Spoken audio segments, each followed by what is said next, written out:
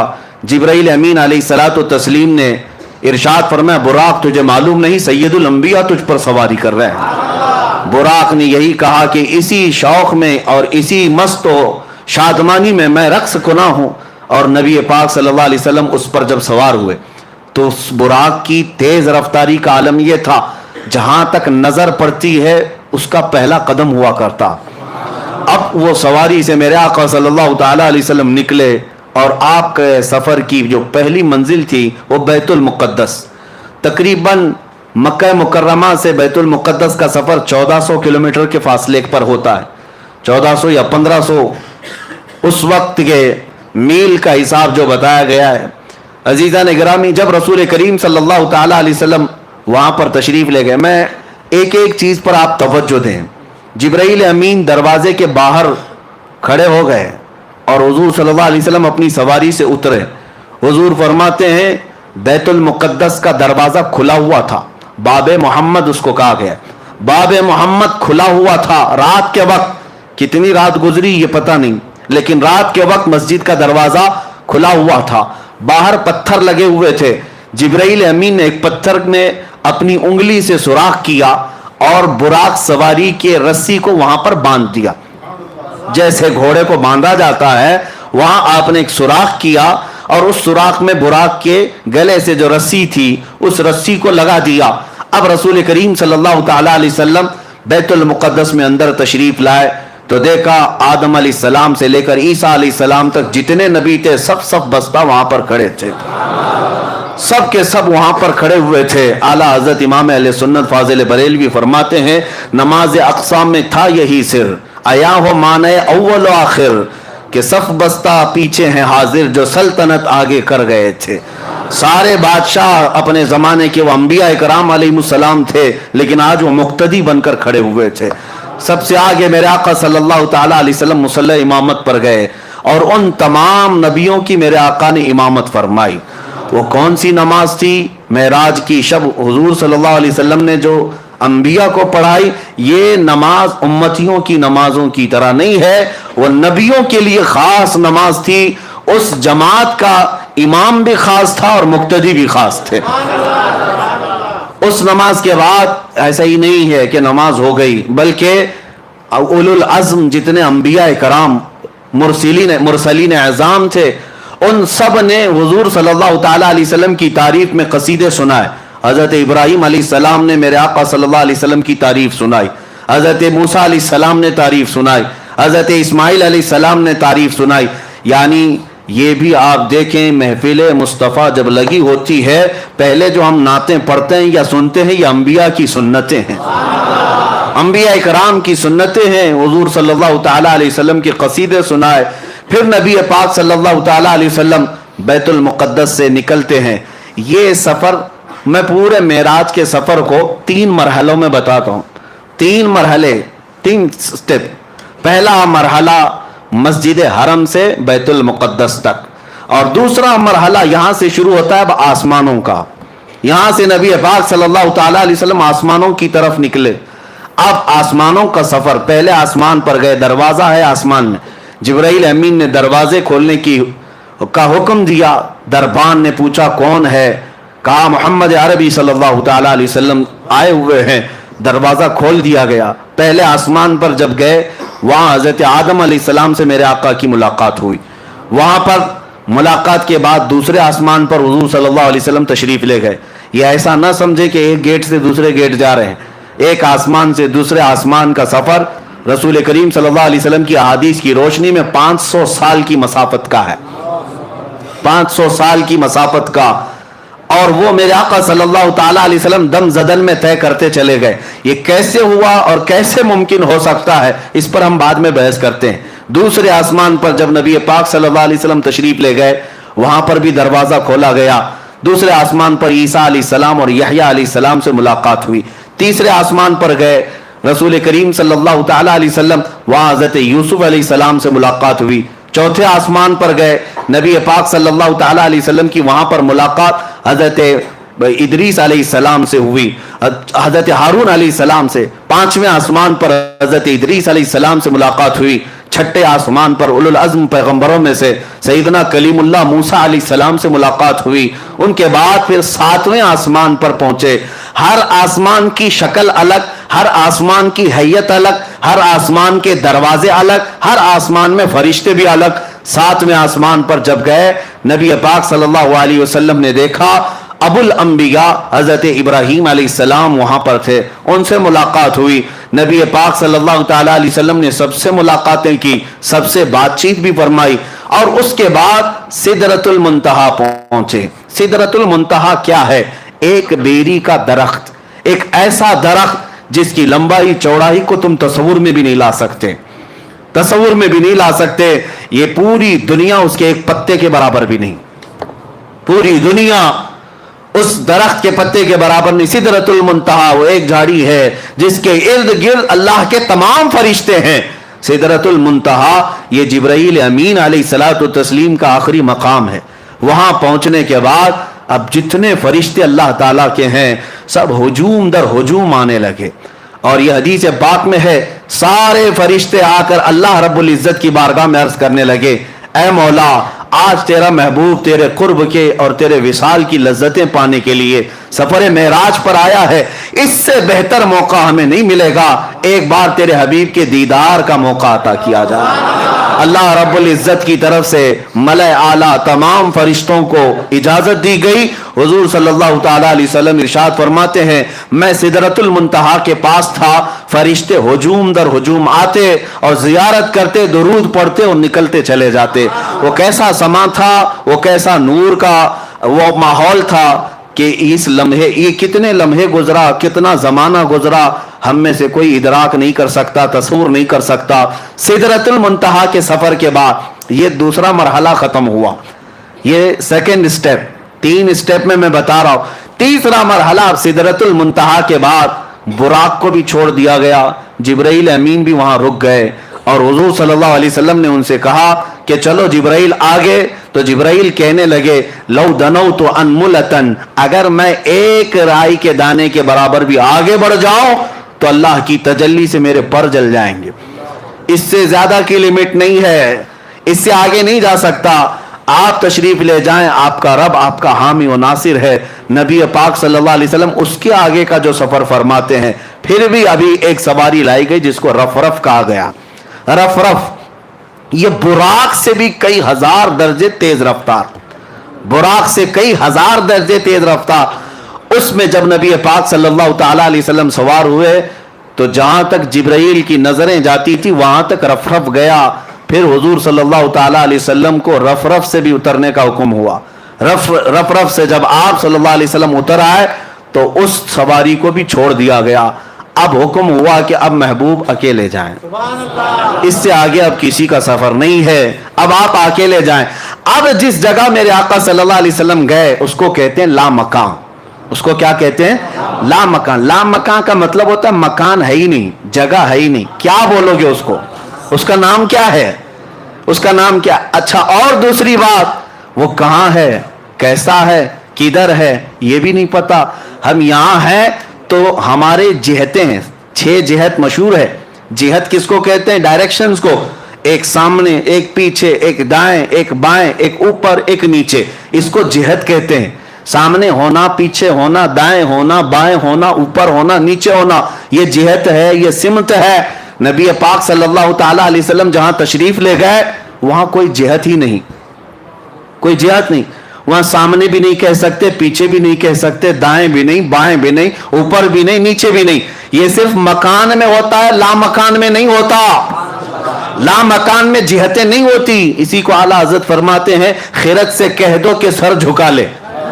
خرد کہتے ہیں عقل کو, عقل کے گھوڑے دوڑانے والوں, خرد سے کہہ دو کہ سر جھکا لے.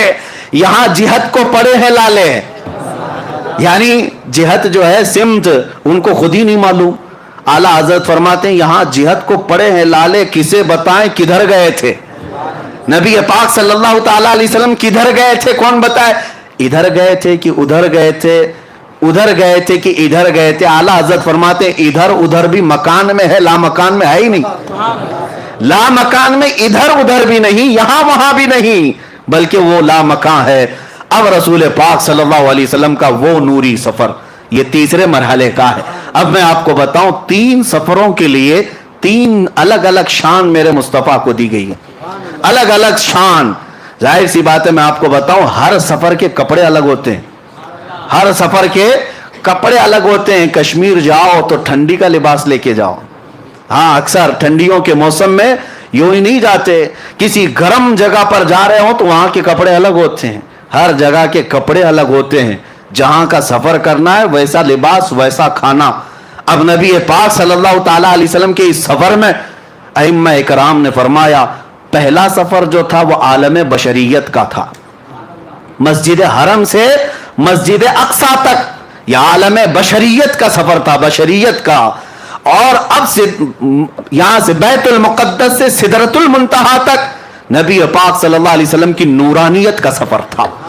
اور سدرۃ المنتہا سے عرش الہی اور لامکاں کا سفر حقیقت محمدیہ کا تھا. اب اس حقیقت محمدیہ کو کوئی پہچان نہیں سکتا. بشریت بھی میرے آقا میں ہے, نورانیت بھی میرے آقا میں ہے, اور حقیقت بھی میرے آقا میں ہے. اور ہر جگہ کا لباس الگ ہے, اور ہر جگہ کی معراج ہوئی. ہر جگہ کی معراج کسے کہتے ہیں؟ عروج کو, بلندی کو. ہر جگہ وہ چیز میرے آقا کو دی گئی جس کو عام انسان کر ہی نہیں سکتا, عام انسان کر ہی نہیں سکتا.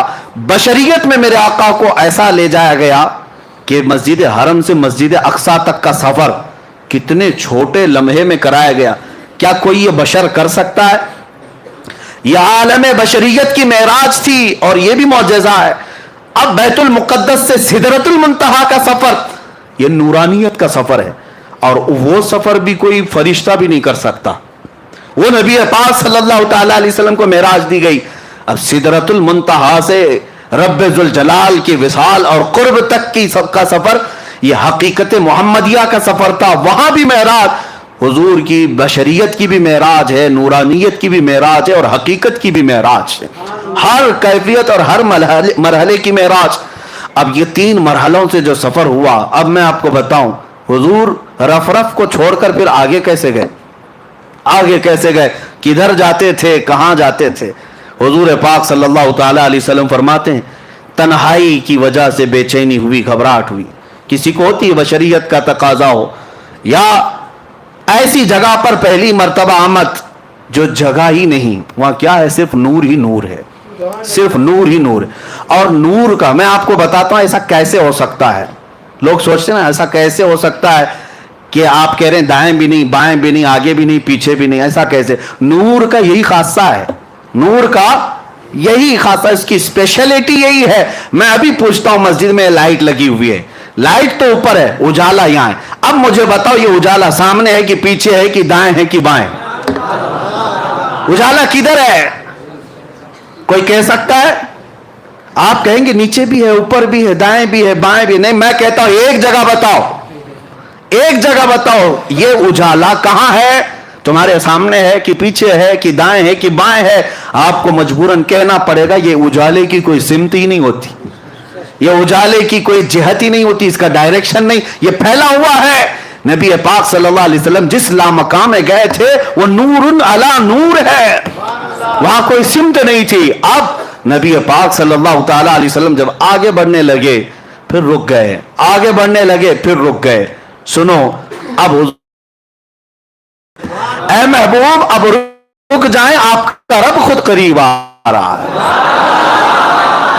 یہ اب محبت کے تقاضے، عظمت کے تقاضے، میں آپ کو بلایا ہوں بلا تشبیہ و بلا تمثیل، ذہنوں کو قریب کرنے کے لیے کہہ رہا ہوں، آپ سے میں محبت کرتا ہوں، بلایا میں اپنی جگہ پر، اپنے گھر پر، قاصد بھی بھیجا، سواری بھی بھیجا، آپ آئے میرے گھر، مجھے پتا چلا میں جس مہمان کو اور جس محبوب کو بلایا ہوں آیا ہوں۔ اب اور اعلیٰ محبت کا تقاضا یہ ہے میں اپنے گھر کے صوفے میں بیٹھ کر انتظار نہ کروں، دروازے سے نکل کر کے تمہارا استقبال کروں، نکل کر میں تمہارا استقبال کروں۔ یہ اعلیٰ درجے کی عظمت ہوا کرتی ہے، بلا تشبیہ بلا تمثیل۔ میرے مصطفیٰ رب ذوالجلال کے قرب میں جا رہے تھے، بلایا گیا قاصد بھیج کر، بلایا گیا سواری پر بٹھا کر، لیکن جب اس جگہ پر پہنچے جس جگہ کا نام ہی نہیں ہے، تو رب تبارک و تعالیٰ نے ارشاد فرمایا قف یا محمد ان ربک یصلی، اے محبوب رک جائیں، آپ کا رب خود قریب آ رہا ہے۔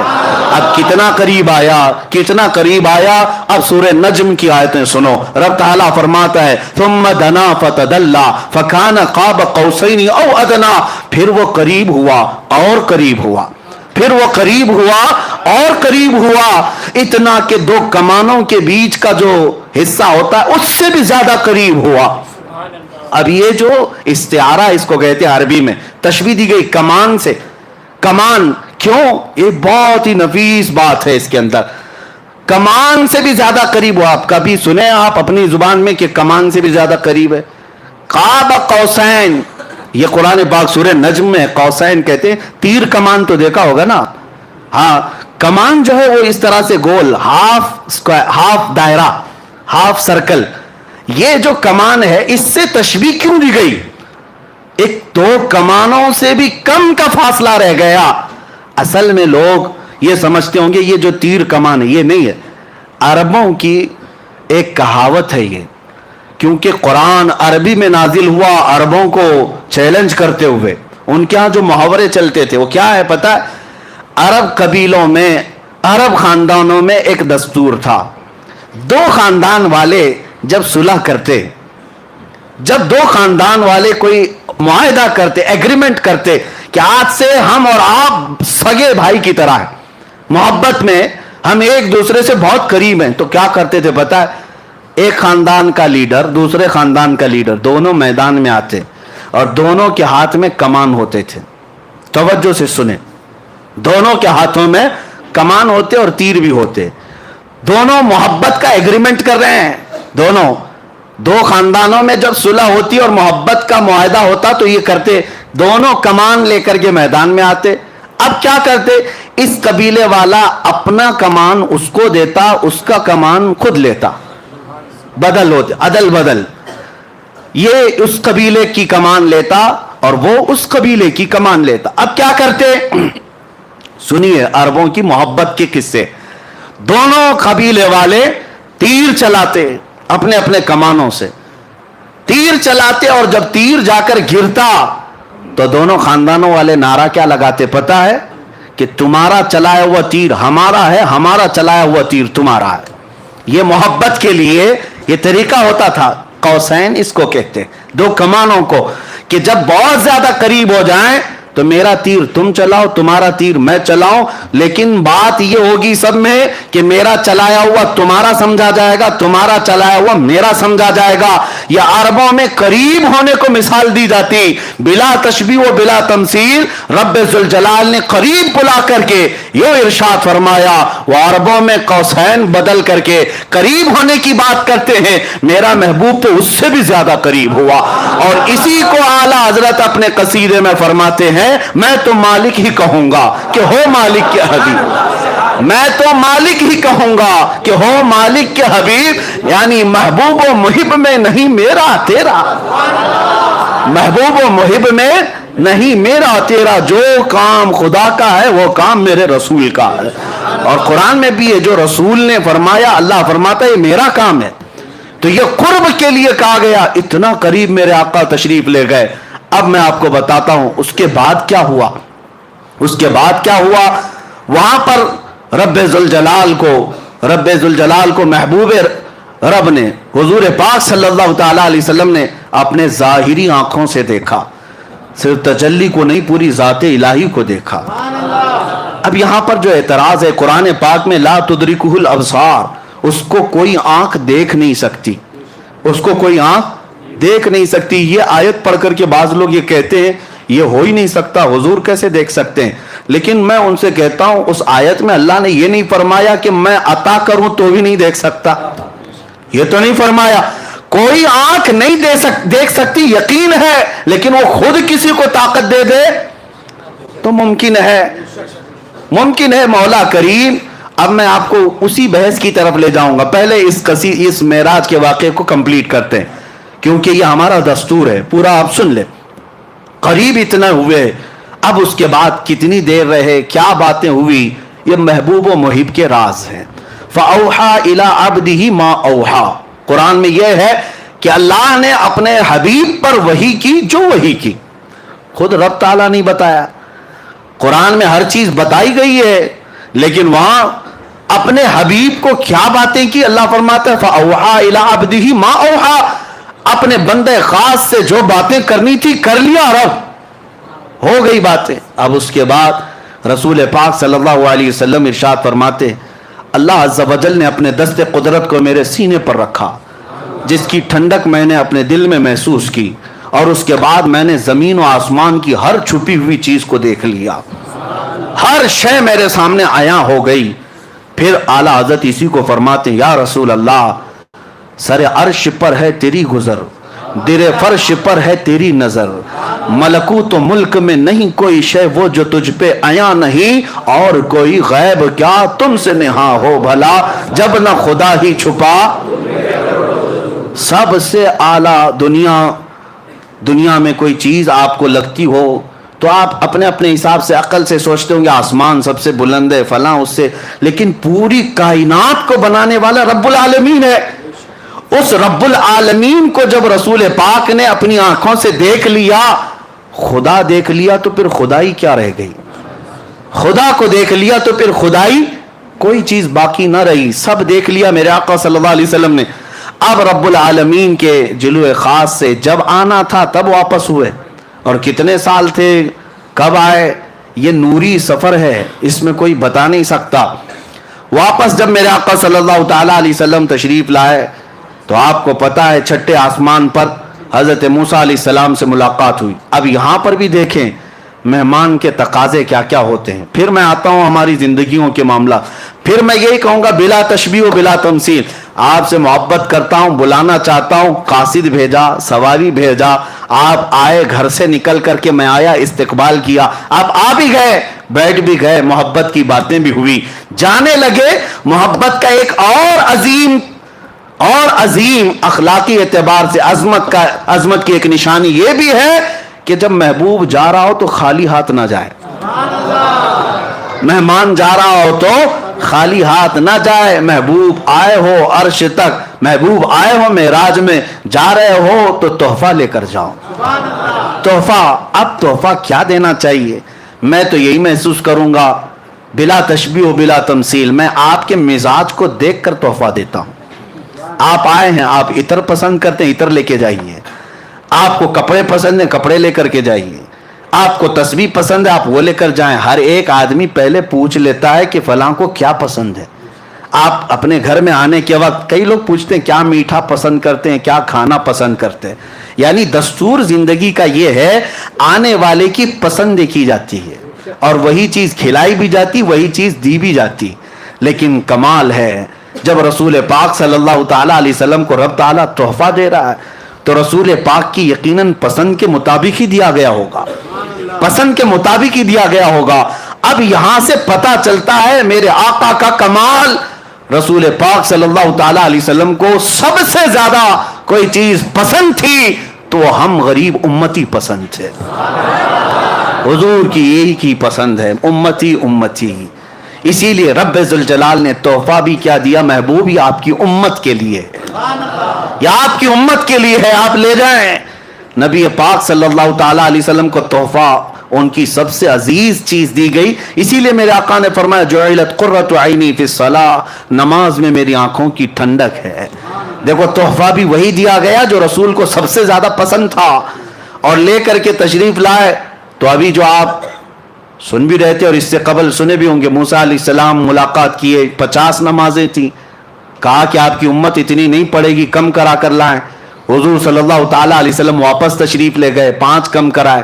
یہ بار بار آتے تھے, بار بار جاتے تھے, 5 کم ہوتی تھی, 9 بار حضور گئے, 9 بار حضور پاک گئے. اور 9ویں بار جب واپس تشریف لائے 5 بچی رہ گئی. حضرت موسیٰ علیہ السلام اس وقت بھی کہہ رہے تھے کہ اور کم کرا لی تھی. حضور صلی اللہ تعالیٰ علیہ وسلم نے ارشاد فرمایا اب مجھے حیا آتی ہے میرے رب کے پاس اور کم کرانے کے. لیکن اللہ رب العزت نے اپنے محبوب سے فرمایا جاؤ محبوب, آپ اپنی امت کو یہ 5 دے دیں لیکن اللہ ثواب 50 کا ہی عطا کرے گا.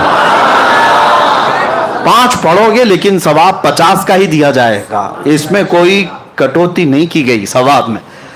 اب یہاں پر بات یہ ہے کہ ایک ہی بار کیوں نہیں کم کر دیے, ڈائریکٹ 45 کم کر دیتے, ڈائریکٹ ایک ساتھ کم کرتے یا 2 بار میں کم کرتے. اب سنیے, آپ کو وہ واقعہ معلوم ہونا چاہیے کہ موسیٰ علیہ السلام نے اپنے زمانے میں ایک مرتبہ اللہ کریم کی بارگاہ میں یہ عرض کیا تھا ربی ارینی, اے اللہ تو مجھے اپنا دیدار کرا دے. اور وہ ایک بار نہیں بار بار کہتے تھے اے اللہ تو اپنے جلوے دکھا, اے اللہ تو اپنے جلوے دکھا, اے اللہ تو اپنے جلوے دکھا. رب تبارک و تعالیٰ کی بارگاہ میں بار بار اصرار کر رہے تھے. تو موسیٰ علیہ السلام کو کوہ طور پر بلایا گیا, پہاڑ پر, اور کہا گیا کہ آپ یہاں کھڑے رہے, رب تعالیٰ اپنی تجلی کی ایک ہلکی سی جھلک آپ کے سامنے پیش کرے گا. اور وہ اتنی چھوٹی کہ سوئی کے ناکے سے بھی کم, سوئی کے کونے سے بھی زیادہ چھوٹی, اور وہ ایک درخت پر ڈالی گئی. موسیٰ علیہ السلام جھپکتی آنکھوں سے ابھی دیکھ بھی نہ پائے تھے کہ بے ہوش ہو کر گر پڑے. قرآن پاک میں بھی یہ موجود ہے, فلما تجلی ربہ للجبل جعلہ, فلما تجلی ربہ, جب اللہ تبارک و تعالیٰ نے اپنی تجلی کو ظاہر فرمایا, خر موسیٰ صعقا, موسیٰ علیہ السلام بے ہوش ہو کر گر پڑے. اور اس کے بعد پھر اٹھے تو کہا سبحانک تبت الیک, تو بہت بلند و بالا ہے میرے مولا, میں تیری طرف واپس آتا ہوں. یعنی اس بات کی طرف سے میں واپس آ جاتا ہوں, اب تمنا نہیں کر پاؤں گا. اب موسیٰ علیہ السلام نے بار بار اصرار کیا تھا رب کو دیکھنے کی, لیکن نہیں دکھایا گیا. اسی کو اعلیٰ حضرت فاضل بریلوی رحمۃ اللہ تعالیٰ علیہ فرماتے ہیں کہ تبارک اللہ شان تیری تجھی کو زیبا ہے بے نیازی. یا رسول اللہ, تبارک اللہ شان تیری تجھی کو زیبا ہے بے نیازی, کہیں تو جوش لن ترانی کہیں تقاضے وصال کے تھے, وہ سرور کشور رسالت جو عرش پر جلوہ گر ہوئے تھے, نئے نرالے طرب کے ساما عرب کے مہمان کے لیے تھے. میرے آقا صلی اللہ تعالیٰ علیہ وسلم کو بلا کر دکھایا گیا. اب میں آپ کو بتاتا ہوں یہ 45 نمازیں 9 بار میں کم کیوں گئی. فقہاء کرام اور شارحین فرماتے ہیں موسیٰ علیہ السلام نے جو اصرار کیا تھا نا, اے اللہ تو دکھا دے, اپنا دیدار کرا دے, کتنی بار کیا تھا؟ 1 بار, 2 بار, 3 بار. موسیٰ علیہ السلام نے ٹوٹل 9 بار مانگا تھا کہ اے اللہ تو اپنا دیدار کرا دے. کتنی مرتبہ؟ 9 بار. اور اللہ کا ایک وعدہ ہے کہ اللہ اپنے نبیوں کی دعا کو رد نہیں کرتا, اور اگر فوراً نہیں قبول کی گئی تو تھوڑی دیر کے بعد قبول کی جائے, ابھی نہیں تو بعد میں.